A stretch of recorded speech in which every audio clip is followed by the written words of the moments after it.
প্রচার চলছে, কর্মী সমর্থকরা কাজ করছে, মানুষ দুহাত তুলে তৃণমূলের উপর আশীর্বাদ ভালোবাসার হাত রেখেছে। আমি খালি আপনাদের সাথে এসে আজকে খুঁটি পুজোটা করে দিয়ে গেলাম। দশমীর বিসর্জনটা 4 তারিখ করব বহিরাগত বাংলা বিরোধীদের।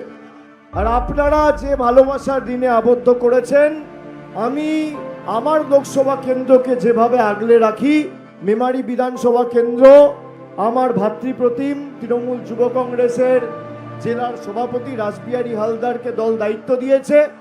ওকে জেতান, মেমারি বিধানসভার দায়িত্ব আমার।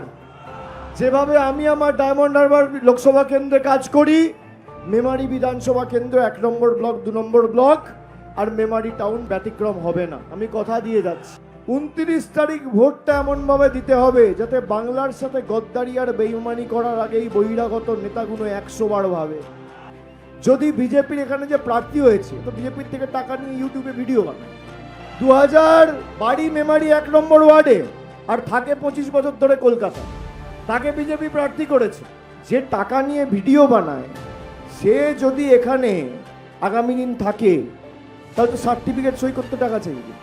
একে 2022 সালে সাম্প্রদায়িক উস্কানির ঘটনায় কলকাতা পুলিশ অ্যারেস্ট করেছিল, 15 দিনের জেল খাটামাল, আর বিজেপি তাকে টিকিট দিয়েছে।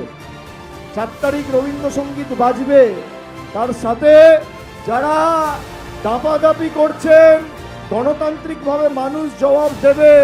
4 তারিখ দুপুরের পর সবুজ আবিরের সাথে রবীন্দ্রসঙ্গীতের সাথে একটু ডিজেও বাজবে।